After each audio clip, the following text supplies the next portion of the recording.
Hola, bienvenidos. Escuchas Dale Cuéntame. Dale Cuéntame es un programa en donde decimos dale cuéntame a personas que como tú se han caído, se han levantado y muestran cómo están causando un cambio positivo a su alrededor. De eso se trata la vida, ¿no? De caernos, apostar, arriesgarnos y ganamos o aprendemos. Hoy tenemos una invitada súper especial. Su nombre es Adriana Palomares. Adriana es abogada, autora y empresaria. Esas tres carreras que todas son un reto, son emprendimientos y ella lo hace bien en todas. Es mexicoamericana y su historia es súper inspiradora. Espero la disfrutes. Hola Adriana, bienvenida de nuevo. Gracias por estar aquí compartiendo tu historia con la audiencia de Dale Cuéntame. Hola, Rosy, buenas tardes. Gracias por la invitación. Es para mí un verdadero honor poder tener este espacio para compartir contigo y platicar de varios temas y conocernos un poquito más. Y gracias. Y te cuento y le cuento a la audiencia una de las cuestiones más maravillosas que me ha pasado en el año y unos meses que tiene Dale Cuéntame, la plataforma esta que comenzamos y que comenzó como programa de radio en Univisión Radio en la primera temporada y luego en ambos idiomas en las plataformas de podcast. Para mí, nuestros invitados, que cada vez ha venido más a hacer el scouting, a buscar y a descubrir y potenciar ese talento. Porque para mí lo que me sucede es que hay mucho talento que ahora mismo, quizás por seguidores o números que se le llama vanity metrics, a veces se podría percibir que esta persona no puede algo, no tiene algo que aportar. Entonces, yo estoy tan orgullosa, por ejemplo, uno de mis amistades Jairo tuvo 27 Emmys y es el host, el presentador de Univisión en Sacramento, Cecilia Bográn o Edesio, cubano, ya sabemos, Diego. Son personas súper talentosas. El que tú estés en esta segunda temporada en donde ya es bilingüe y hacemos un episodio al mes con alguien especialísimo como tú, es de verdad porque me encantó descubrirte. La verdad que sí, tú sabes cómo yo te descubrí, fue hace, o sea, de hecho tú me contactaste y en ese año para mí ha sido muy inspirador ver lo que haces. Entonces, tenías que ser invitada y estamos trabajando hace un ratito y en proyectos que cada vez serán mejor. Te agradezco y esto fue presentación para que las personas conocieran un poquito más porque Adriana Palomares, la abogada, autora y empresaria, está aquí en Dale Cuéntame haciéndonos ese honor. Comienza contándonos cómo comienza tu historia. Wow, Rosy, oye, qué bonitas palabras. Muchas gracias, la verdad. Darme este espacio con gente tan grande es muy importante para mí. Gracias. Es un halago, de verdad. Te cuento. Mira, mi historia comienza en un pueblo muy pequeño en el estado de Guanajuato, en Valle de Santiago. Yo nací ahí. El pueblo es un pueblo mágico. Lo conocen como la ciudad de las 7 luminarias porque el pueblo está situado entre 7 volcanes. Yo creo que no es coincidencia que nací en un lugar con tanta energía, ¿verdad? Porque yo soy una persona con mucha energía. Entonces, yo nací ahí y a los 7 años de edad, mi padre decide traernos a toda la familia para Estados Unidos.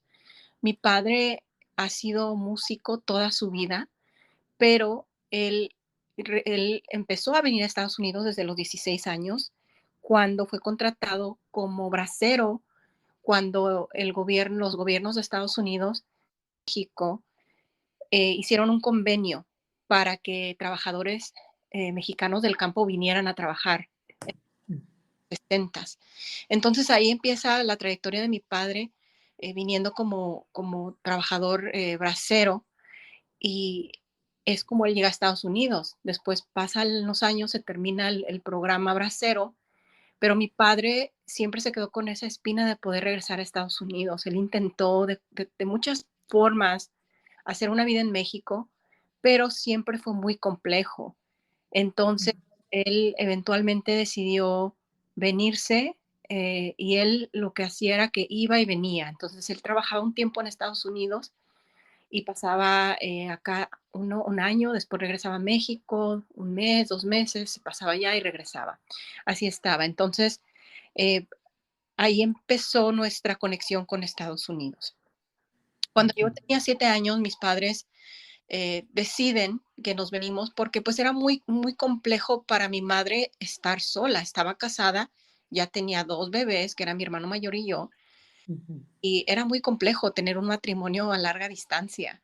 Entonces mi mamá le dijo, bueno, o nos llevas o decide, ¿no? Porque es muy complejo. Entonces, bueno, decidieron que nos venimos todos para Estados Unidos para mantener la familia junta y pues para darnos una oportunidad, porque mi padre sabía que en México desafortunadamente no iba a poder darnos las oportunidades que nos brinda este país. Veníamos de una familia muy humilde, entonces acá había más oportunidad. Entonces nos venimos indocumentados. En la trayectoria a Estados Unidos fue larga, más o menos un mes. Nos quedamos en Tijuana, en lo que mi padre encontraba un coyote, pues para cruzarnos, ¿verdad? Y entonces pasó un mes y por fin ya se llegó el día que cruzamos, gracias a Dios todo salió bien y llegamos a la ciudad de Pacoima, California. Es una ciudad al norte del Valle de San Fernando o al norte del condado de Los Ángeles. Y Ujú, sí, crecí, yo llegué a vivir a una casa de migrantes. En ese entonces, y creo que ahora todavía es muy común, donde en esa casa era una casa muy pequeña, de 3 recámaras, con 2 baños, una cocina, una sala, una casa estándar. Vivíamos como 10 familias juntas. Y wow. común compartir espacios porque, pues, nos compartíamos los gastos, compartíamos la renta, la luz, el agua, etcétera. Entonces, nosotros llegamos a vivir a esa casa donde llegamos a vivir 30 adultos y como 6 o 7 niños.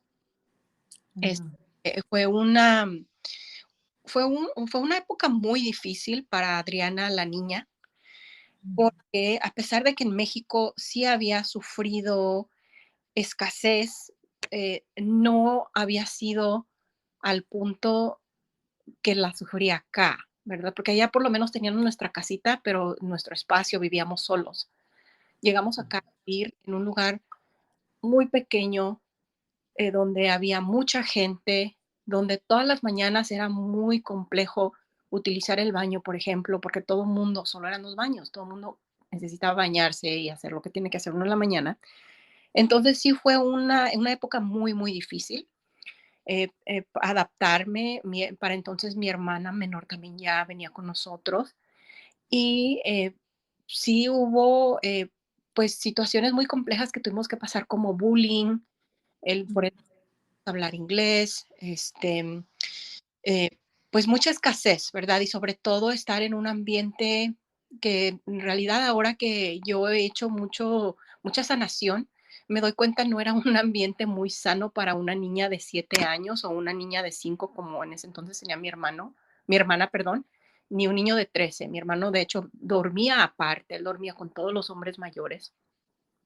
Mi mamá, mi hermana y yo dormíamos en una cama juntas. Mi papá dormía separado en el garage donde vivían todos los hombres. Entonces, sí fue una situación bastante compleja que creo sí llegó a causar ciertos traumas que eventualmente en mi vida adulta tuve que pues aceptar y sanar.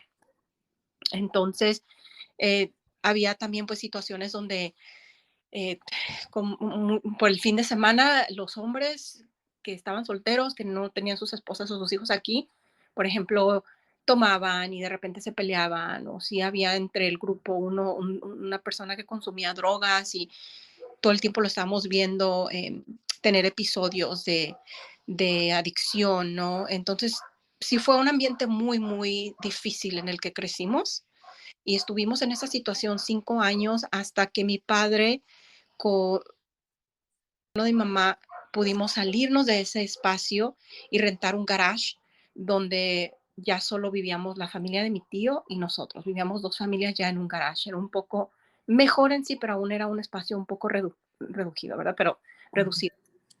Este, pero bueno, a pesar de eso, pues yo crecí siempre pensando que yo quería tener una vida diferente.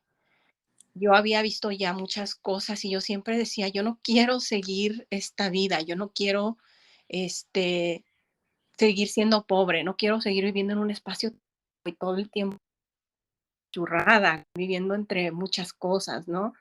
Y yo siempre mi deseo era estudiar. Mi papá y mi mamá siempre me decían, si estudias, vas a tener una mejor vida. Entonces yo desde muy empecé a meterme eso en la cabeza, que si yo estudiaba, yo iba a poder salir de esa situación y a la misma vez sacar a mi familia de esa situación. Y desde muy chica yo tomé ese papel, el papel de ser la líder de, no sé por qué tomé esa responsabilidad de decir, yo soy la que voy a hacer esta situación. Nunca me lo pidieron, simplemente en mi mente yo sentía como que yo iba a ser la que iba a hacer esto, ¿no? Yo misma me puse esa responsabilidad. Entonces, pues crecí en Pacoima. Pacoima es una ciudad pues de bajos ingresos. En los 90, cuando yo era adolescente, había muchas pandillas, había mucho peligro. Caminando a la escuela varias veces, estuve en contacto con gente no muy sana. este, Pude haber, gracias a Dios, me salvó de muchas cosas que pudieron haber pasado. Pero bueno, ahí crecí, este, y siempre con la mentalidad de que yo quería hacer algo grande y que yo quería estudiar. No sabía qué, pero siempre me llamó la atención escribir. Desde muy niña yo empecé a tener un amor por contar historias. De hecho, me dice mi mamá que cuando yo tenía 3 años yo ya hablaba muy bien y me la pasaba contando historias. Y entonces, perdón, fue algo que siempre se me dio con facilidad. Y yo tenía conversaciones con adultos y todo el mundo se quedaba sorprendido porque decían, esta niña, ¿cómo puede conllevar una conversación con un adulto a tan corta edad, verdad? Pero no, creo que fue un don que Dios me dio y hasta la fecha, yo puedo hablar hasta por los codos.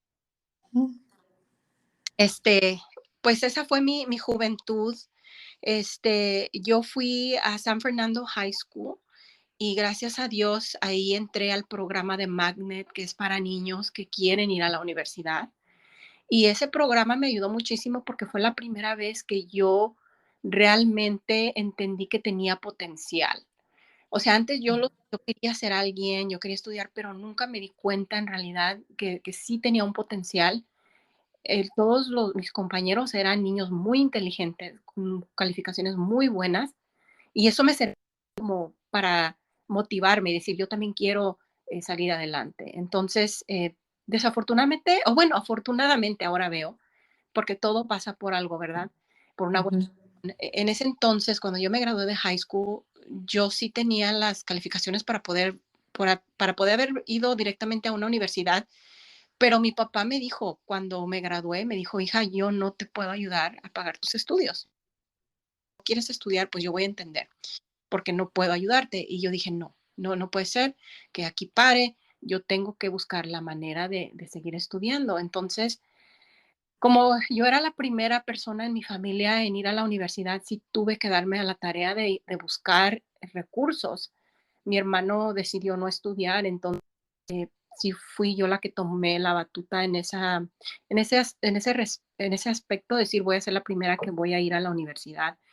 Y pues con la ayuda de Dios y personas que llegaron a mi camino, me inscribí en Community College, fui a Los Angeles Valley College, un colegio comunitario, y ahí conocí gente que me ayudó bastante. Conocí consejeros que me hicieron un plan para poderme transferir a la universidad.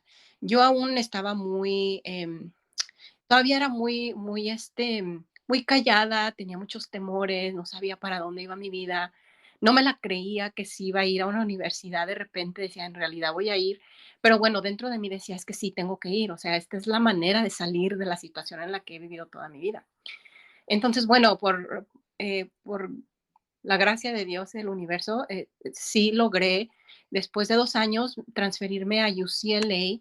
UCLA me aceptó, me dio una beca y me pagó todos los estudios. Entonces fueron años espectaculares, creo que de los mejores años de mi vida, porque estando en UCLA es donde primero conozco a todas las personas, a mis amigos que son mis amigos del alma, hasta la fecha seguimos siendo amigos.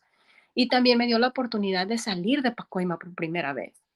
Entonces fue irme de Pacoima a básicamente Bel Air, ¿no? Porque, bueno, Westwood, ahí es donde está UCLA, entonces es un área muy diferente.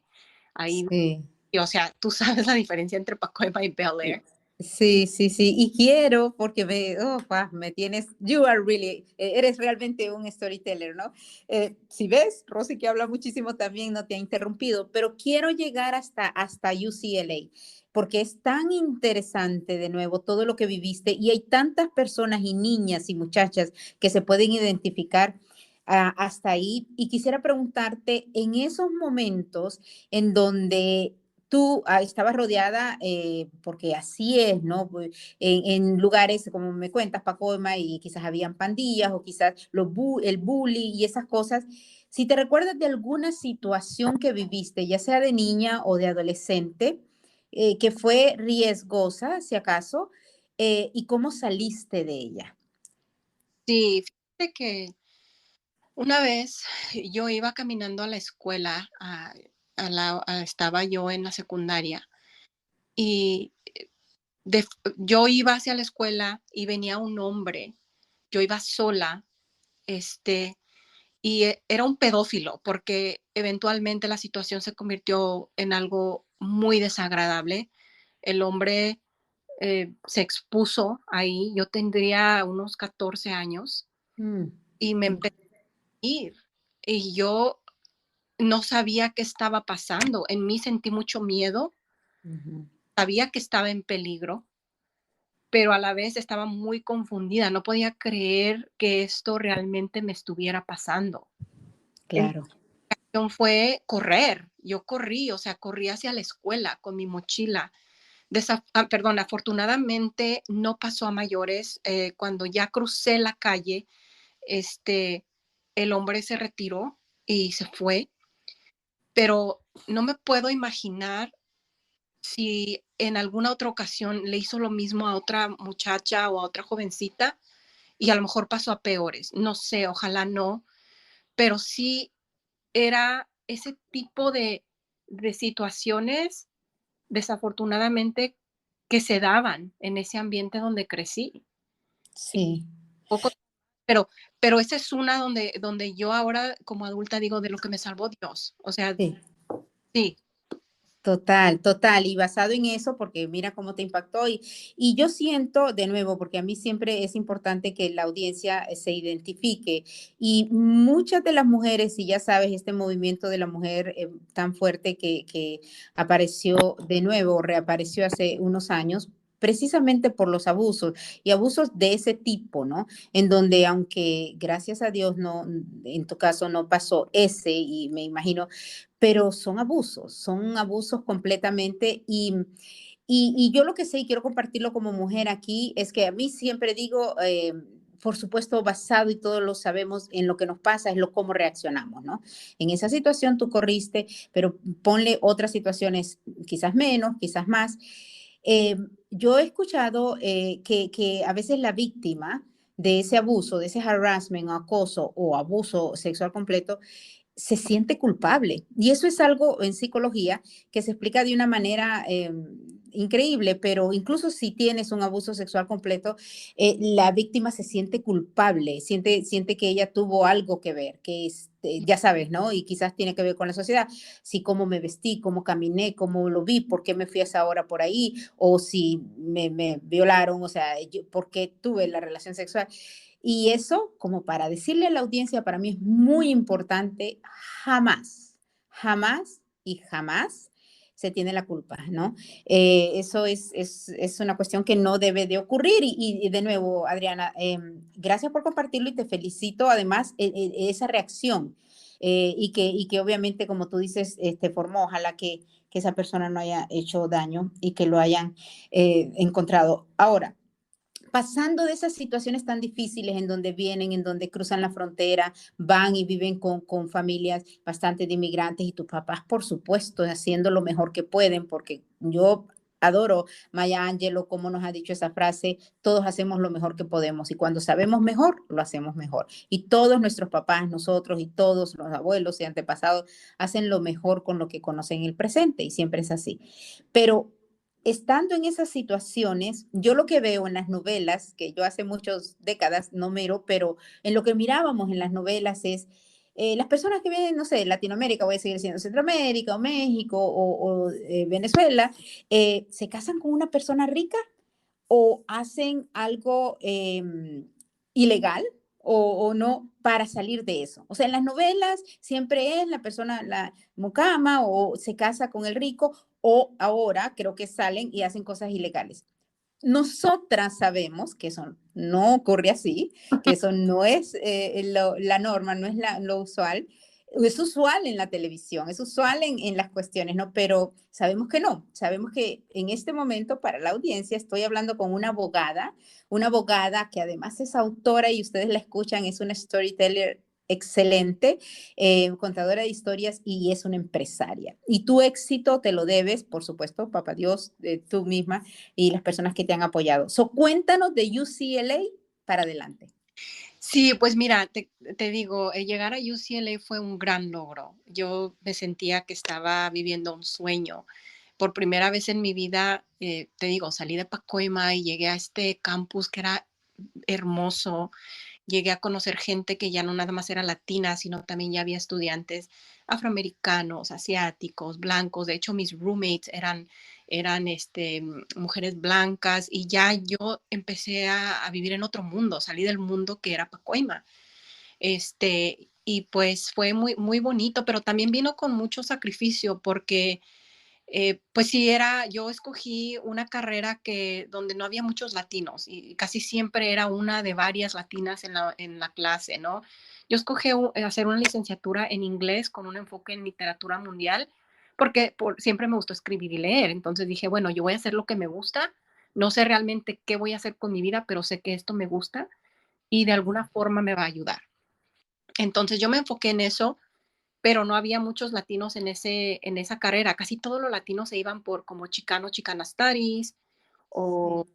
teología, no sé, o otras carreras, ciencias políticas y pues en el major, como se le dice que yo escogí, en el área no había muchos latinos. Entonces siempre hubo ¿cómo se dice? Ese obstáculo, ¿no? De que siempre era una de las únicas latinas. Pero bueno, a pesar de eso, es años muy padres. Estando en UCLA, yo tuve la oportunidad de hacer un programa de estudio en la Universidad Carlos III de Madrid, lo cual ya completamente abrió mi mundo. O sea, yo Ujú. fui a Madrid, estuve viviendo allá 4 meses y tuve la oportunidad de viajar por diferentes países de Europa y ya fue otro mundo. Y eso te hace crecer, definitivamente te hace crecer. De los logros, y imagínate viajar a Europa y eso, tú vas y por supuesto tu corazón te decía y estudias la licenciatura en inglés, tú vas y haces tus meses allá en Europa, también en Madrid. Esos eran logros, ya tú nos vas contando y nos vas compartiendo varios logros y por supuesto los obstáculos. Pero cuéntame, ¿cuáles han sido los mayores obstáculos que tú sientes que has tenido hasta ahí, hasta antes de llegar a decidirte irte por la abogacía? Pues definitivamente yo creo que uno de los primeros fue salir de la pobreza, o sea, romper ese ciclo de pobreza que ha, que ha sido recurrente en mi familia por muchas generaciones. Creo que es un logro mayor. No te digo que soy rica, ¿verdad? Pero sí ya tengo un estilo de vida un poco más cómodo que el que tuvieron mis padres, mucho mejor que el que tuvieron mis abuelos y por supuesto el que tuvieron mis bisabuelos. Entonces, yo a eso le doy mucha importancia porque digo que lo que yo he hecho ya me permite tener un estilo de vida diferente. Entonces, ese para mí ha sido un gran logro. También, claro, ser la primera persona en toda mi familia, de hecho, por parte de mi madre y de mi padre, de haber ido a una universidad y estudiar una licenciatura. Ya de ahí, gracias a Dios, siguieron más, ¿verdad? Mis hermanas, mis sobrinos, pero sí fue algo donde también igual tomé el liderazgo y quebrar ese ciclo, ¿no? De ignorancia en nuestra familia, que nadie podría, y no creo que no es porque no hayan querido, sino porque no tenían la forma de. Aparte, yo sé que mi abuela quería estudiar, mi madre quería estudiar, pero eran otros tiempos, ¿no? Ellas estaban dedicadas al hogar y a su matrimonio. Y para mí, pues fue un logro poder hacer esto, poder viajar a Madrid. No sé, no creo que otros familiares míos hayan tenido esa oportunidad hasta recientemente, pero sí han sido esos ya logros, entrar a una universidad como UCLA, que es una de las mejores en todo el En el mundo. mundo. Sí. Entonces creo que hasta ahí esos han sido los logros que yo había visto hasta ese punto en mi vida. Claro, ya ahora, ya Adri en el presente, yo digo, wow, los logros que he tenido son más personales, son logros interiores, ¿no? Logros que tienen que ver con la salud mental, con la espiritualidad, con Ujú. darme a mí misma. Esos también son logros, ¿no? El Y poder. eso y por eso para mí eres un ejemplo y por eso, de nuevo, que te escuchen más y estamos haciendo las salas o rooms en Clubhouse, porque tú eres un ejemplo de cómo el crecer interiormente, tú dices, yo no soy rica y realmente tú eres rica, pero porque la abundancia ya sabemos, tenemos derecho y la tienes, pero ya sabemos, otras personas lo cuentan, lo cuantifican de otra manera. Ahora, tú sales, cuando ya estás terminando UCLA, ¿y cómo haces esa transición y decides irte por la abogacía y luego de ahí para acá? Mira, yo decidí irme por la abogacía porque yo quería hacer algo que me permitiera escribir y que me permitiera ayudar a la gente. Y también que que me ayudara a tener un estatus económico mejor. Entonces, yo siempre buscaba algo que combinara las 3 cosas. Yo decía: "Yo quiero escribir, quiero ayudar a mi comunidad". Yo había visto ya muchas cosas de injusticias, ¿verdad? Entonces, yo decía: "Quiero ayudar a mi comunidad y también, pues, quiero tener dinero para poder ayudar a mi familia a salir de la pobreza". Y así como platicando con un amigo, yo ni siquiera sabía lo que era lo que hacían los abogados. Recuerdo que estaba ya yo en el primer o segundo año de UCLA y me dice un amigo, oye, ¿y por qué no eres abogada? Y yo le dije, ¿pero qué hacen los abogados? Yo ni siquiera sabía, no tenía ni idea. Y me dice, no, pues ellos defienden a la gente y escriben mucho y ganan muy buen dinero. Y dije, ok, perfecto, eso es lo que quiero hacer. Entonces de ahí se me metió en la cabeza que voy a ser abogada y empecé a investigar en UCLA y fui parte de un programa para estudiantes primera generación que se llamaba Law Fellows y ellos me dieron beca para poder tener acceso a abogados, a cursos que me enseñaban de qué se trataba la escuela de derecho, eh, para darme un mentorship, porque yo no tenía en realidad a nadie en mi familia a quien preguntarle, oye, ¿cómo le hago para para entrar a la escuela de derecho, verdad? Yo no tenía a nadie. Entonces este programa me ayudó mucho. Y sí, a través de Law Fellows fue que yo pude accesar el dinero para poder tomar el examen que se necesita para ingresar a la escuela de derecho y me guiaron en llenar las solicitudes para poder entrar a la escuela de derecho. Terminé aplicando como a 20 escuelas porque ellos siempre decían, ¿qué tal que si una no me acepta, no? Entonces, fíjate que ahí pasó algo muy, muy difícil para mí porque yo quería ir a UCLA otra vez. Mi sueño era ir a la escuela de UCLA, pero me pusieron en la lista de espera. Ujú. Prácticamente es muy difícil entrar y de hecho ninguna escuela en California me aceptó. Yo me quería quedar en California porque pues sabía que ir a la escuela de derecho conllevaba mucho sacrificio y quería estar cerca de mi familia para tener ese apoyo moral, por lo menos.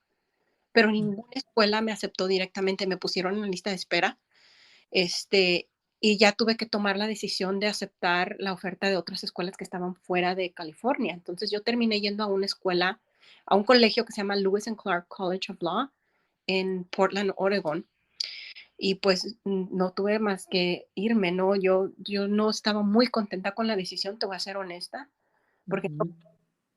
pero tuve que, o sea, dije, bueno, es la opción que tengo, la escuela me está ofreciendo un lugar, ya estaba un amigo mío allá, entonces dije, bueno, por lo menos conozco a alguien. y él pues fue un gran apoyo para mí. Vivimos juntos, fuimos roommates, Ujú. pero sí fue un shock completo. Cambiarme de ciudad, llegar a Portland, Oregon. O sea, Portland es una ciudad hermosa, pero todo el tiempo está nublado y todo Sí, lloviendo. Y para ya. muy difícil adaptarme. Yo venía de Los Ángeles, donde todo el tiempo tenemos sol. Bueno, la mayoría del año tenemos sol y un clima cálido. Y llegar allá y pasar días, meses sin la luz del sol, para mí fue muy difícil. Aparte de que los cursos eran muy difíciles, de que yo fui una yo creo que de 5 latinas que entramos a mi clase, Ajá. eh, fue muy, muy difícil. Y sí, sí hubo un momento en que yo empecé a caer en depresión, empecé a subir de peso, no tenía el apoyo moral de nadie, las clases muy difíciles y estar en un ambiente donde no podía salir yo a correr, dejé de correr porque todo el tiempo estaba lloviendo. Entonces, Ujú. sí fueron años muy difíciles. De hecho, yo no quise quedarme los 3 años y yo busqué la manera de regresarme. Yo dije, yo no puedo terminar el último año aquí porque me voy a volver loca. Entonces, Sí. fíjate que yo hice una solicitud para transferirme a otra universidad Ujú. y antes de eso, me aceptaron en un programa de leyes para estudiar en la Universidad Autónoma de Guanajuato, que yo, yo estaba tan feliz porque dije, puedo regresar a mi México, ¿no? A donde yo nací, y Ajá. estudiar un verano en la Universidad Autónoma de Guanajuato. Y allí conocí a personas de Southwestern Law School que trabajaban en admisiones y me dijeron, oye, ¿por qué no aplicas y terminas acá? Y fue justamente lo que hice. Y terminé mi último año en Southwestern Law School, que está aquí en el centro de Los Ángeles. Oh, Eh, pero, o sea, ya estaba yo destinada a terminar ahí, porque de ahí empieza la conexión con el resto de mi vida.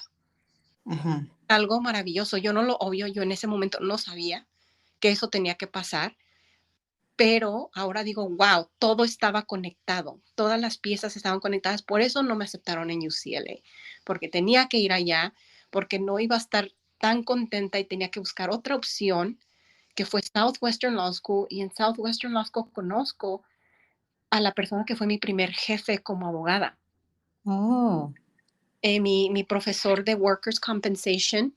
Y fíjate cómo terminé tomando esa clase, porque Workers' Compensation es algo que yo jamás me imaginé que me iba a involucrar en hacer ese tipo de leyes. Pero yo necesitaba 2 unidades para completar ya mi currículum y no encontraba una clase de 2 unidades. Y recuerdo que estaba yo viendo el documento donde puedes escoger tus clases y vi ujú. una clase de 2 unidades un jueves por la noche, era una clase como de 7 a 9 de la noche, súper tarde. Y, perdón, vi que era Workers' Compensation y dije, ¿qué es eso? ¿No? Pero bueno, dije, bueno, necesito las unidades, lo voy a hacer adelante. Tomo la clase y conozco a Frank Canicero, que fue mi primer jefe. Él era mi profesor. Y no sabes, la clase me resultó gustando muchísimo, eh, Mm. grado que saqué una muy buena calificación y pues mi profesor en ese entonces, él tenía como que una tradición de contratar como clerk a la persona con la mejor calificación y Oh, me contrató. Entonces, wow. sí fue como que ya estaba nada. Este, él en el día era abogado y en la noche daba clases en la universidad. Y Ujú. después de que yo pasé el examen del bar, que fue también un proceso muy complejo. De hecho, fue un que me desgastó física, mental y emocionalmente. Pero bueno, este, no quiero meterme tanto al tema ese porque sí fue un proceso muy difícil, te voy a ser honesta. Creo que llegó el momento en que yo sí dudé de seguir adelante y yo no pasé el examen hasta la tercera vez y sí fue muy difícil para mí encontrar la fuerza física, mental y emocional para volver a tomar el examen. No, lo hice solo porque mi mamá me dijo, hazlo una última vez y hazlo por mí. Wow. Y sí, yo te quiero interrumpir ahí porque yo sí he entendido que es tan difícil pasar el bar, pero no solo eso, estudiar abogacía y sobre todo en Estados Unidos y sobre todo si no naciste aquí. Y mira tú, obviamente, como aunque viniste a los 7 años, cómo estudiaste tu licenciatura en inglés y con todas esas peripecias, todo lo que pasaste sobre todo la universidad cuando te fuiste de aquí de California, y luego lo del bar, es lo que he escuchado más y de nuevo, aquí es donde se pueden identificar bastantes personas y así como dices tú, segunda vez y bueno, luego vino tu mamá, pero tú y yo sabemos, Adriana, porque por eso te detuve antes en cuanto al crecimiento interior y eso, que todas y cada una de las cosas que hemos vivido nos han llevado o nos han traído a donde estamos, ¿no? Y que papá Dios tenía, papá Dios como le llamo yo, por supuesto, tenía su plan. Y uno le va pidiendo y él nos va concediendo, ¿no? Y dice, ah, ok, por aquí, por aquí. Entonces, Adriana se gradúa y tal cual como nos acabas de contar, este maestro te contrata y realmente te has dedicado a eso, ¿no? El área en la que tú trabajas es en la compensación para los trabajadores, Workers' Comp. So, cuéntanos un poquito porque viniste a una firma, esa firma, no sé si es esa primera, pero muy importante, ¿no? ¿Y por cuánto tiempo estuviste? Y luego cuando haces la transición. Así es. Fíjate que yo empecé trabajando cuando por fin pasó el bar exam la tercera vez, como a las 2 semanas, yo le mando un correo a mi profesor diciéndole que ya pasé y me dice, oh, perfecto, porque acabamos, justo tenemos una posición que se acaba de abrir. Bueno, él me llamó, yo no me lo podía creer, porque él trabaja para una firma nacional muy prestigiosa. Y para entrar a una firma así, tienes que tener calificaciones muy buenas. Y la verdad es que en la escuela de derecho yo no tenía las mejores calificaciones. O sea, yo sí me había costado mucho subir mis calificaciones porque estaba pasando por situación, la transición de mudarme a Portland, no tener mi familia, etcétera, ¿no? Aparte que los cursos eran muy difíciles. Pero bueno, eh, lo bueno de ahí es que él ya conocía qué tipo de estudiante era yo. Y a lo mejor no era la mejor, pero sí le echaba muchas ganas. Yo trabajaba, llegaba temprano, hacía mi tarea, todo, ¿verdad? Entonces él me contrata en su firma y yo, firma nacional, igual volvimos a ser una firma donde había como 800 abogados. Y en mi departamento, que era el departamento de compensación laboral, igual, llevo latinos, era solamente otra abogada, yo y un abogado, éramos tres. Mm, Esa situación donde realmente pertenezco aquí, yo empecé como que a dudar. ujú, Y fue una transición muy difícil el entrar a ese mundo, eh, asistir a cenas muy elegantes, a eventos muy especiales con jueces y abogados prestigiosos. O sea, era un mundo nuevo para mí. O sea, una chica de Pacoima, este, ujú, que llega a este mundo fue un shock, ¿verdad? Pero bueno, yo dije, bueno, aquí estoy y voy a intentar sumergirme en este mundo y aprender y hacer lo mejor que yo pueda. Y algo de lo que yo estaba segura que era que yo era muy trabajadora y dije, yo voy a trabajar y echarle ganas y voy a salir adelante en esta firma. Y así empecé haciendo defensa, lo cual significa que yo defendía a las empresas, a corporaciones muy grandes, tuve clientes muy, muy grandes y experiencias muy, muy padres. En un momento o en un tiempo representé a los Pittsburgh Steelers, también representaba a Wells Fargo y a muchas corporaciones muy grandes. Entonces era muy padre llegar, tener una oficina bonita donde se miraba la catedral de Los Ángeles, de la Señora de los mm, Ángeles. Tenía mi asistente, que era una señora muchísimo mayor que yo. Eh, mm, Era muy bonito.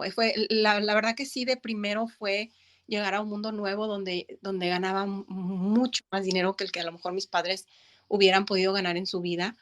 Y sí fue una transición muy, muy importante en mi vida, pero también pues vino con muchos obstáculos porque trabajar en una firma de esa índole requiere trabajo arduo. Yo estaba trabajando muchas horas. Yo trabajaba domingo, llegaba a la oficina a 7 de la mañana y no salía hasta las 10 de la noche. Muchas veces me quedaba más tarde si tenía juicio, era estar ahí hasta las 2 3 de la mañana. ujú, Entonces ahí empieza em, a cambiar ujú, porque eh, empiezo yo a dejar todo por dedicarme en cuerpo y alma a esta profesión. Dejé de cuidarme físicamente, dejé de cuidarme espiritualmente, no tenía vida propia tenía un departamento muy bonito al lado de la playa, bueno, no al lado, pero cerca de, pero jamás podía ir a la playa porque todo el tiempo estaba trabajando. Wow. Entonces, sí, empezaron y lo interesante es que yo no me daba cuenta que algo estaba mal con esa situación. O sea, yo llegué hasta donde yo me lo propuse. Y en los ojos de mi familia y de la sociedad, yo ya había llegado hasta donde tenía que llegar y había logrado lo que tenía que lograr, ¿no?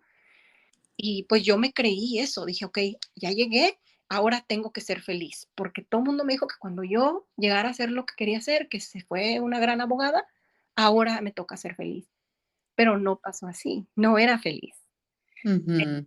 Pasaron 2 años y empecé a sentir el peso de esa profesión, o sea, del trabajo sobre mi cuerpo, me empecé a enfermar.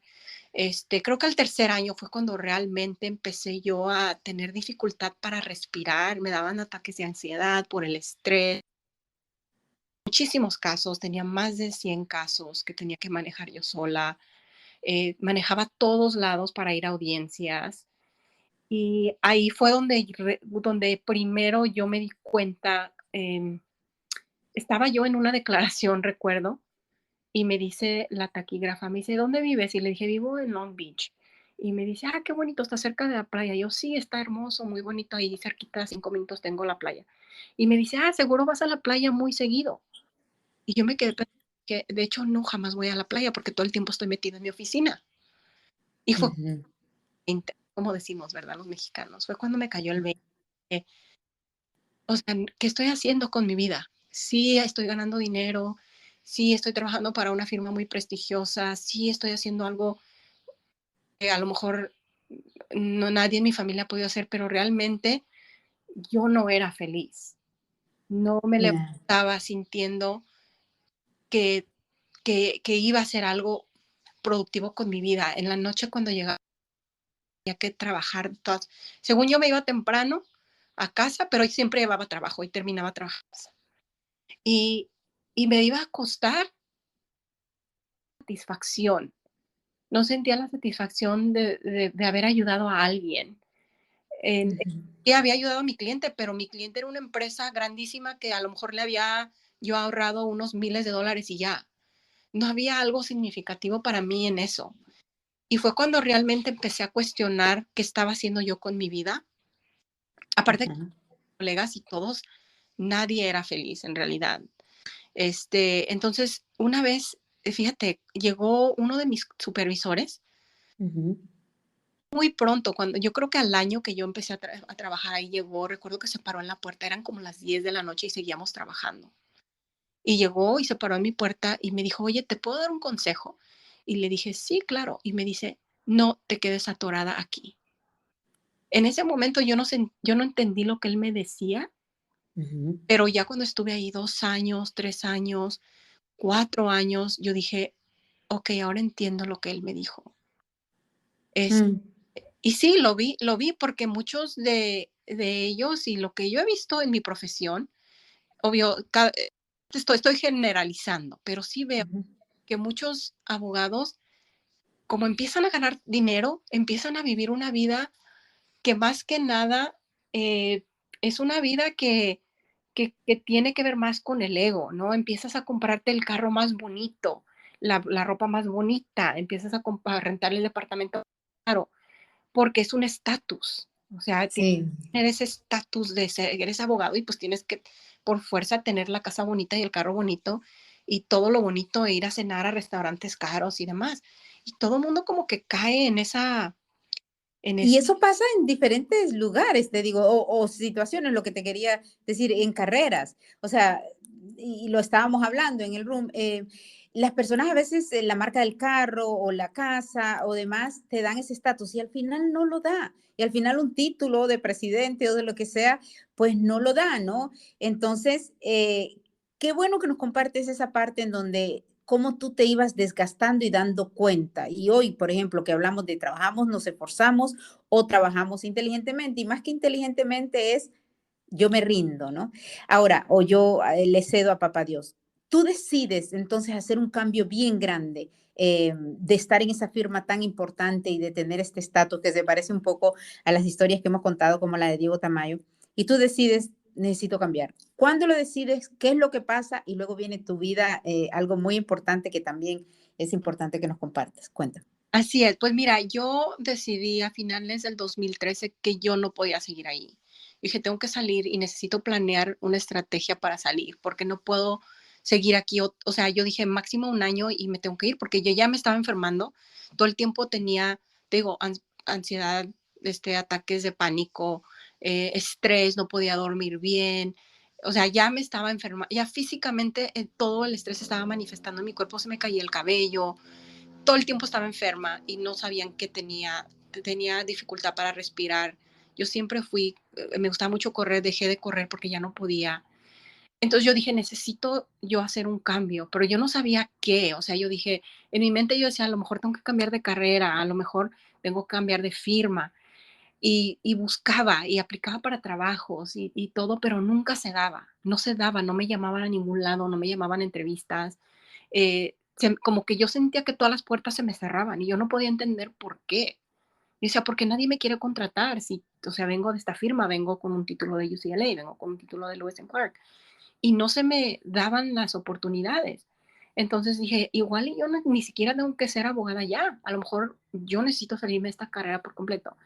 Empecé a pensar qué hacer con mi vida, a investigar, pero yo sí quería ya, o sea, salirme de esa situación. Yo como que quería correr y decir, y sí se lo llegué a decir a mis hermanas, les dije, prefiero ir a vender algo, no sé, naranjas o algo que seguir en esta situación que me está volviendo loca, porque ya el estrés era muy, muy grave. Entonces de hecho ya iba con doctores, fui con un doctor en México y me dijo, es que tus problemas vienen del estrés. Me dijo, Mm, tú sigas estresándote, a, no vas a estar bien. Por ese tiempo, más o menos, nos damos cuenta que un abogado de la firma le dio un ataque cardíaco cuando estaba trabajando un fin de semana y no lo encontraron hasta el lunes. oh, wow. Me dio tanta tristeza, Rosy, porque dije, Sí. o sea, qué triste morir de esa forma, ¿no? Y porque sí es un trabajo muy estresante, o sea, ser abogado, tú estás resolviéndole los problemas a los demás, Sí. donde tú conllevas el estrés, que compartes el estrés con tus clientes. Tus clientes están pasando por dificultades y esa dificultad, aunque uno no quiera, se convierte en tuya, porque es muy difícil separar, especialmente si eres una persona que realmente te importa el bienestar de tu cliente, no puedes separar eso y vas a tu casa y estás pensando en el caso, estás pensando en la situación tan difícil que está sufriendo tu cliente. Entonces, bueno, era un trabajo muy lleno de estrés. Entonces, por fin dije, necesito hacer algo. Empecé a buscar yo programas. Yo dije, bueno, tal vez hago un posgrado en la Universidad Autónoma de Guanajuato. Yo siempre tenía como que esa, no sé, como que esa curiosidad por regresar a México y hacer algo ahí, o tal vez estudiar o vivir, Ujú. pero buscaba opciones y no se me daban. Entonces, a finales del 2013, ya yo estaba muy exhausta. A finales de ese año teníamos que entregar todas nuestras horas que hacíamos para reportarlas, porque así es como nos pagaban nuestros bonos. Y yo dije, bueno, voy a entregar mis horas y y en ese entonces voy a irme de viaje, necesito salir, ¿no? Entonces, así lo hice. Yo entregué mis horas. Le dije a mi única compañera latina que tenía en la firma, le dije, oye, ¿quieres ir conmigo a un viaje? Y me dijo, sí, ¿a dónde? Le dije, no sé, pero vamos a algún lado.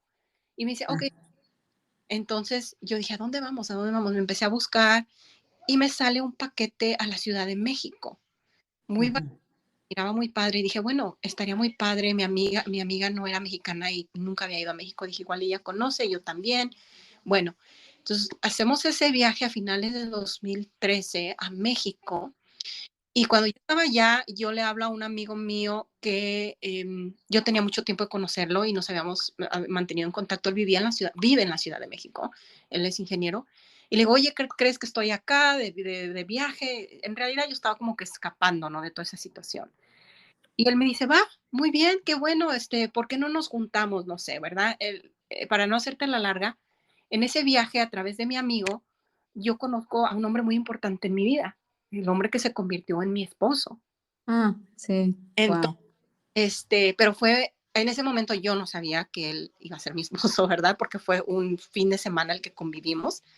Él ganó a su destino, yo gané de regreso a Los Ángeles. Y para entonces ya estábamos a principios del 2014 y yo ya estaba como que me voy a ir, voy a empezar a ver cómo voy a salir de aquí, ¿verdad? Bueno, para no hacerte la larga, este hombre y yo nos hacemos novios a distancia y empiezo una relación a larga distancia con él todo el 2014 y eventualmente llega al punto en que pues la relación se hizo muy intensa, nos enamoramos, yo dije, este hombre es excepcional, él pensó lo mismo de mí y él me propuso matrimonio. Ujú. No sabíamos cómo le íbamos a hacer porque él vivía en México, yo vivía en Los Ángeles, ¿verdad?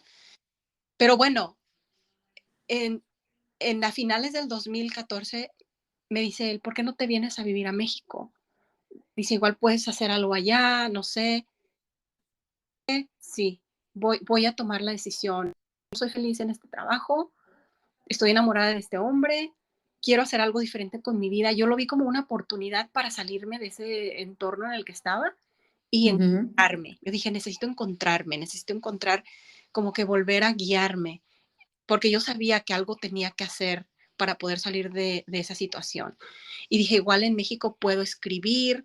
Yo tenía muchas esperanzas de poder escribir, de vivir aventuras, experiencias nuevas, de disfrutar de mi relación en persona, ¿no?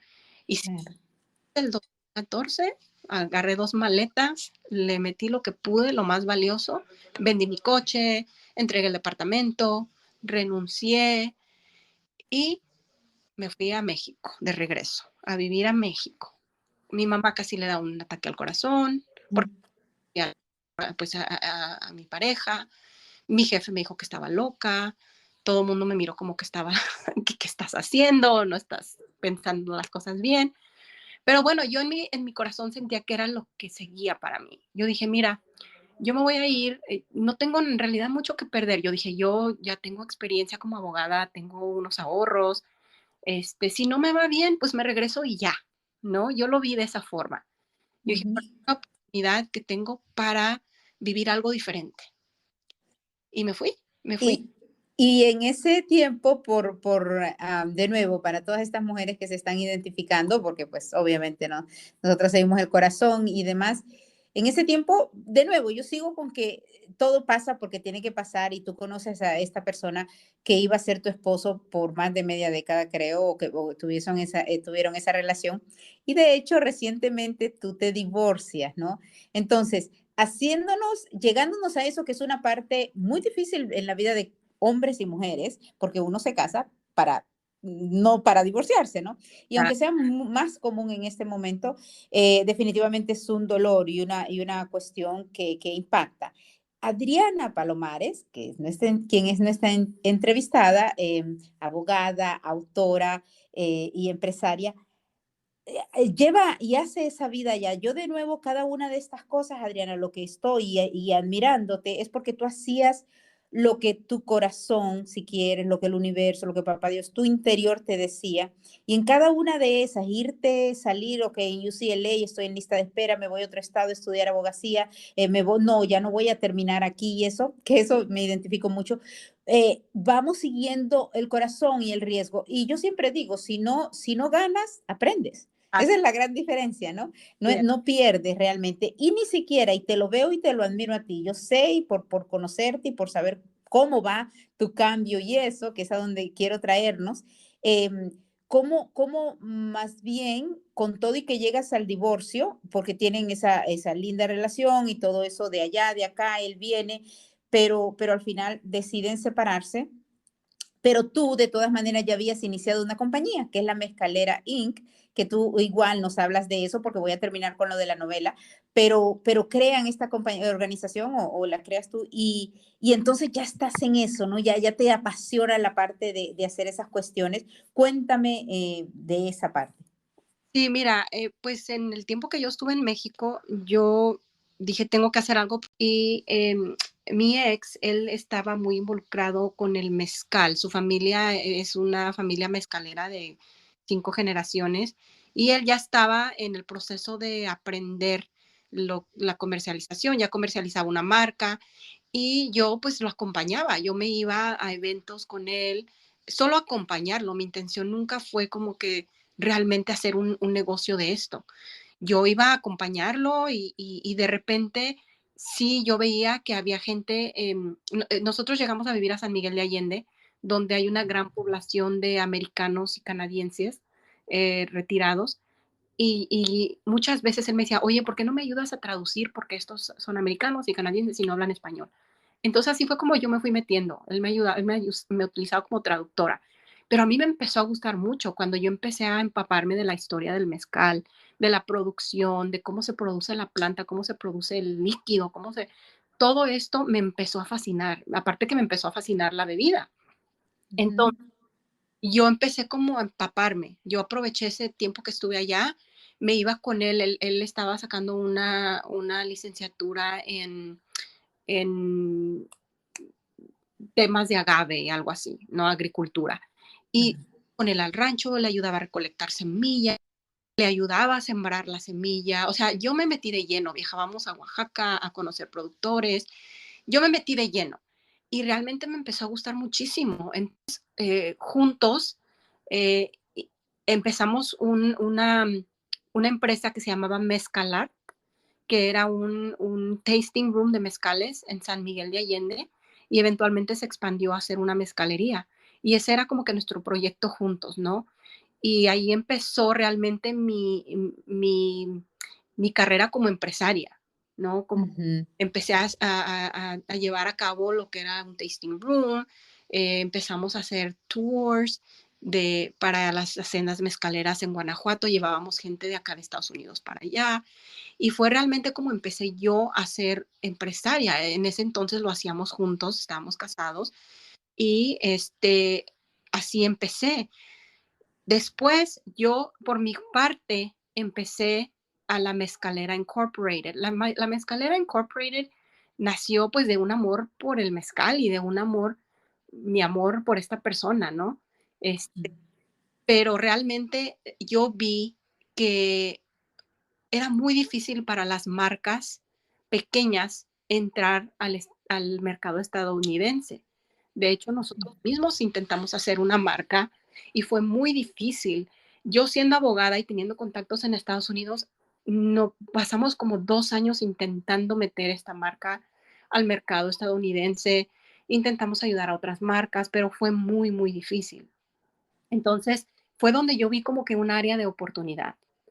Y yo dije, debe de haber una manera en que, o una representación, porque hay muchos obstáculos. Cuando tú eres un productor de mezcal en México y no sabes ni siquiera cómo funciona el área de la distribución e importación de alcohol a Estados Unidos, no sabes hablar inglés, no conoces las leyes, no, ni siquiera tienes contactos en Estados Unidos, es casi, casi imposible poder entrar a un mercado, al menos que un distribuidor o un importador se interese en tu marca, pero te hacen firmar contratos muy leoninos donde estás básicamente casado con ellos, pero van a crecer tu marca. Entonces Ya. yo puedo hacer esto, yo tengo contactos en ambos lados, yo soy de México y soy de Estados Unidos, soy abogada, entiendo perfectamente cómo funciona esto, sé cómo funcionan las leyes, sé cómo funcionan los 3 niveles de distribución, de importación y de venta de alcohol.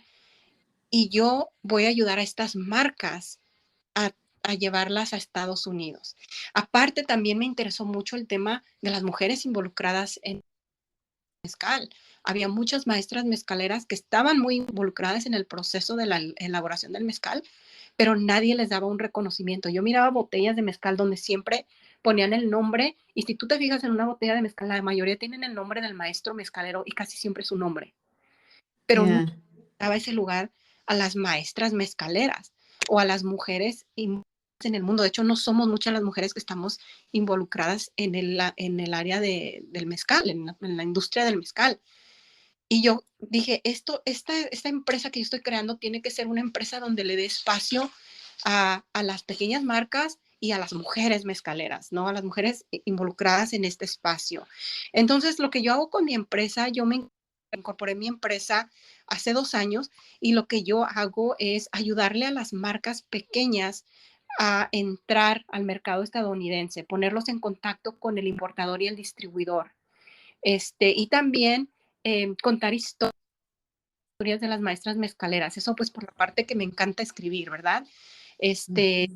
Para las maestras mezcaleras. Ahorita por la pandemia, desafortunadamente, no pude. Yo tenía agendado viajar a México para entrevistar a varias maestras mezcaleras y contar su historia. Pero desafortunadamente no pude, tuvimos que cancelar.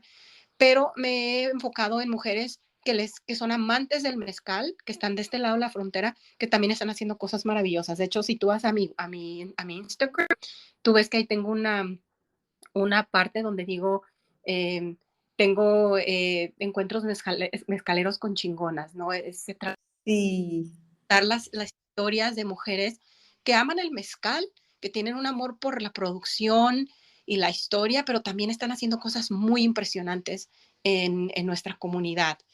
Entonces, así que nació Adriana la empresaria, de eso, de ese viaje, de esa reconexión con mi tierra, de llegar y decir, tengo que hacer algo con mi vida y meterme al cerro y buscar semilla y plantarla y reconectarme. Ahí fue donde yo realmente me sentí libre y dije, ok, esto es lo que yo quiero. Cuando yo tenía que hacer una presentación, cuando yo tenía que hablarle a la gente, cuando tenía que contar una historia, yo me sentía tan libre. Yeah.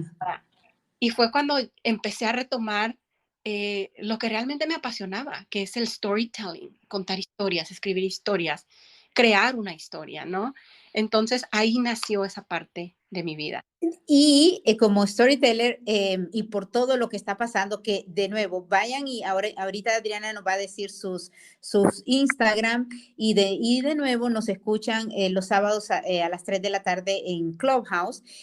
Buscan Rosy Guigure y ahí tenemos nuestra sesión. Adriana tiene todo este cambio. Ustedes escuchan este podcast, lo pueden retroceder y eso. Yo quise dejar a Adriana más tiempo y ahorita ya estamos por terminar, pero esta historia es mejor que la de las novelas, les aseguro. Es muchísimo mejor. Adriana nos da el ejemplo de cómo se sale adelante. Y en lo que quiero terminar, porque de las tres cuestiones que ustedes lo hablamos, abogada, empresaria con la Mezcalera Inc. y luego autora, Adriana siempre se apasionó, si ustedes lo escucharon al principio, por escribir, por contar historias. Entonces, ahora Adriana está trabajando como part-time. Ella nos va a explicar en una parte en donde tiene un tiempo y sigue con la abogacía, está con su empresa, La Mezcalera, y hace tours en México y demás, y de nuevo van a sigan su Instagram y seguirán todos sus sitios. Tiene proyectos maravillosos, de verdad que todas esas mujeres chingonas, como dices tú, es emocionante. Y no solo eso, como ya tiene su novela terminada y la escucharán ustedes ahora a punto de publicar, también está en su segundo libro, en donde resalta a otras mujeres y eso es algo que yo admiro mucho. Cuando una mujer como Adriana, que realmente sin envidia, sin competencia, porque es muy usual, trata de resaltar a otras personas. Entonces, esta historia tan linda de Adriana Palomares, recuerden, no voy a decir termina porque ustedes van a seguir su historia, se los aseguro. Cuéntanos cuando llegas y en el proceso del COVID ya sucede lo de tu separación y divorcio que finaliza reciente, pero además pasa esto de la novela. Así es, así es. Fíjate que la pandemia trajo cosas muy, muy feas para muchos, ¿verdad? Sí, fue un momento muy, muy difícil. Para mí fue difícil tanto pues por todo lo que estaba pasando, que todos estábamos muy ansiosos, eh, teníamos miedo de qué iba a pasar, no conocíamos qué hacía este virus, solo escuchábamos muerte y demás, y estábamos encerrados. Entonces, yo me separo de mi ex esposo a principios de la pandemia. eh, los detalles los voy a evitar, pero lo bonito es que los dos queríamos ser felices y simplemente era muy complicado por la distancia, ¿verdad? Fue un matrimonio a larga distancia, hubo momentos muy bonitos, pero eventualmente la distancia sí toma es difícil, ¿verdad? Entonces, Mm. Yo me había regresado ya a trabajar como abogada. Estoy trabajando con una firma ya, ahora defiendo a los trabajadores lastimados. Encontré la oportunidad de trabajar con esta firma que me da mucha flexibilidad porque me permite hacer lo que yo amo, que es ayudar a la gente que realmente necesita mi ayuda, como los trabajadores lastimados, tanto como tener el tiempo para escribir y tener el tiempo para poder crecer mi empresa. Entonces, la pandemia fue muy difícil por esto, porque yo estaba recién separada y pues tuve que, no podíamos salir, no podíamos distraernos. Yo tuve realmente que sentarme con todos esos sentimientos encontrados, con todos esos sentimientos de rencor, de tristeza, de pensar que a lo mejor pude haber hecho más o de decir, no, a lo mejor él pudo haber hecho más. Todos esos sentimientos que llegan, ¿no? Cuando Ujú, empieza a separar y sabe que esto eventualmente va a terminar para siempre. Entonces sí fue un proceso muy difícil. De hecho, desde que empezó la pandemia, como de marzo, abril, mayo, fueron meses muy difíciles para mí. En junio también a mí me dio COVID y fue ujú. muy difícil emocionalmente, espiritualmente. Yo estaba en un momento muy, muy, muy, muy devastador en lo que había pasado con mi relación, más aparte lo que nos trajo la pandemia, ¿no? La amenaza a nuestra vida, a nuestra salud. Mi madre estaba en el hospital. Habían pasado cosas muy, muy fuertes. Y llegó un punto en que yo ya no pude más. Y yo dije, bueno, yo ya no puedo. Llegó un momento en que yo estaba tirada en cama con lo del COVID y yo dije, Dios, yo ya no puedo, yo ya no puedo, he intentado de todas formas ser feliz, he intentado de todas formas ayudar a otros a ser feliz, he intentado eh, y aquí estoy, ¿no? Entonces tuve un momento como de surrender, yo le digo. Ujú. Y en ese momento yo dije, Dios, I surrender. O sea, yo ya te agradezco todo lo que me has dado, ha sido una vida muy bonita, pero ya no quiero seguir como que con esos miedos, tratando de controlar todo. Aparte que yo ya había pasado pues por problemas de salud, por lo del estrés, etcétera. Habíamos perdido un bebé durante el matrimonio. Habían sido cosas muy fuertes, ¿no? Y sí llegó el momento en que yo me vi ya muy, muy mal emocionalmente. Y yo dije, God, I surrender. En ese momento, Rosy, se abrieron las puertas del cielo para mí. Cuando yo Ujú. palabras mágicas, I Sí, surrender, y lo sentí realmente que dije, Dios, take the wheel, toma el volante y guía mi vida. Se abrió sí. un sinfín de oportunidades. Cuando tú ya realmente estás en una situación en tu vida que ya no puedes más y que realmente dices, Dios, te dejo a ti el timón de mi barco, te dejo que tú ya conduzcas mi vida, todo cambia, porque hasta ese yo sí había tratado de controlarlo todo, mi matrimonio, mi carrera, mi empresa, todo, ¿no? Pero en ese momento dije, no más, que sea lo que Dios quiera, que sea lo que Dios quiera. Ahí empezaron cosas maravillosas. Ya no tuve que ir a trabajar a la oficina, lo cual me ahorró mucho tiempo, porque yo ya tenía 4 horas extras al día. Entonces yo dije, ¿qué voy a hacer ahora? No tengo ya un matrimonio por el cual que preocuparme, no tengo que manejar 4 horas, tengo estas 4 horas libres, ya no tengo, o sea, en sí también con el matrimonio se fueron muchas cosas, mucho estrés, y de repente llegó un espacio que yo tenía para mí misma. Y dije, ¿qué voy a hacer? Quiero hacer algo productivo con. Y fue cuando empecé a escribir la novela. Sí, la novela En las manos de Dios. Así es, en las manos de Dios. Y es una novela que aquí los dejamos porque ustedes tienen que seguir de nuevo, de verdad, si han escuchado esta historia, En las manos de Dios y está en inglés, lo escribió en inglés la primera versión y de nuevo sigan a Adriana Palomares, ahora nos dices en dónde te siguen, Adriana.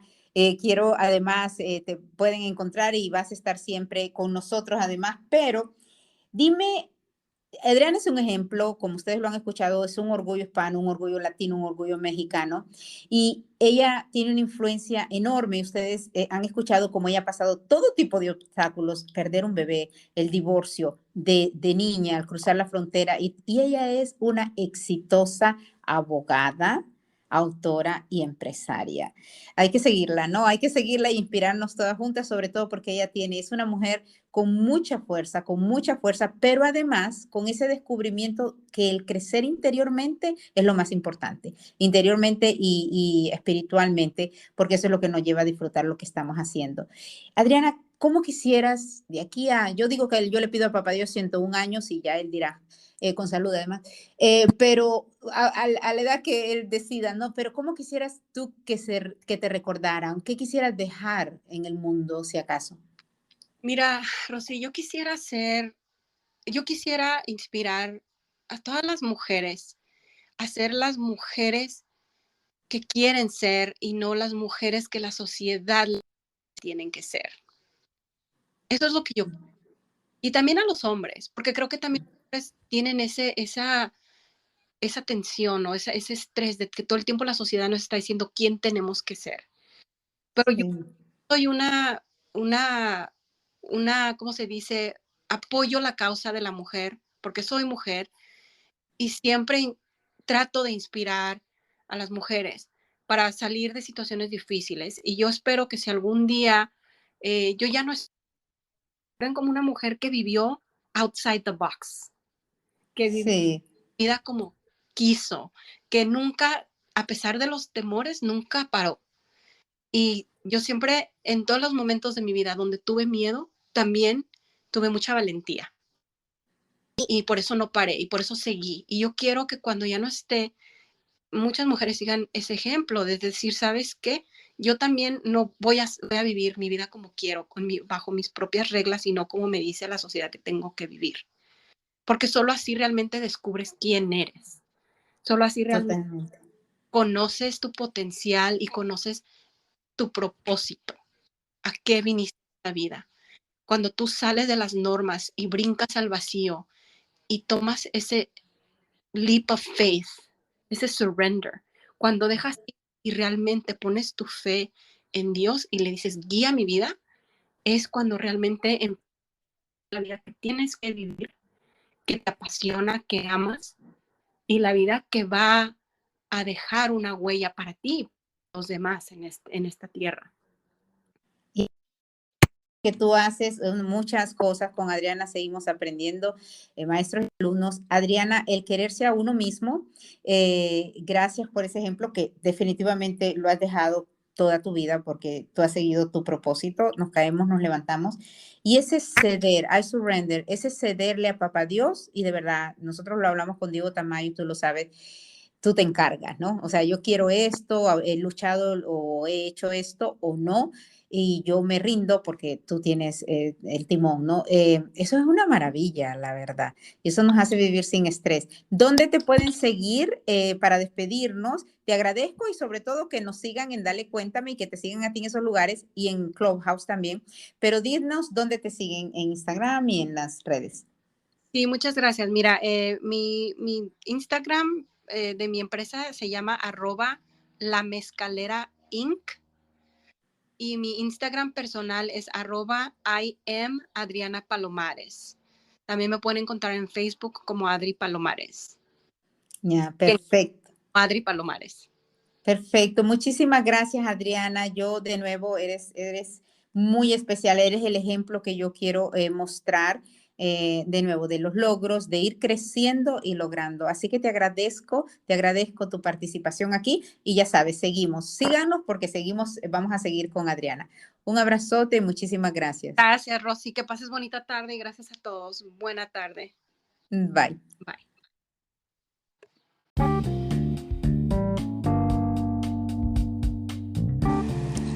Gracias por escuchar. Esto es Dale Cuéntame. Escuchaste esta historia tan inspiradora. Lo que nos demuestra Adriana Palomares es que sí se puede.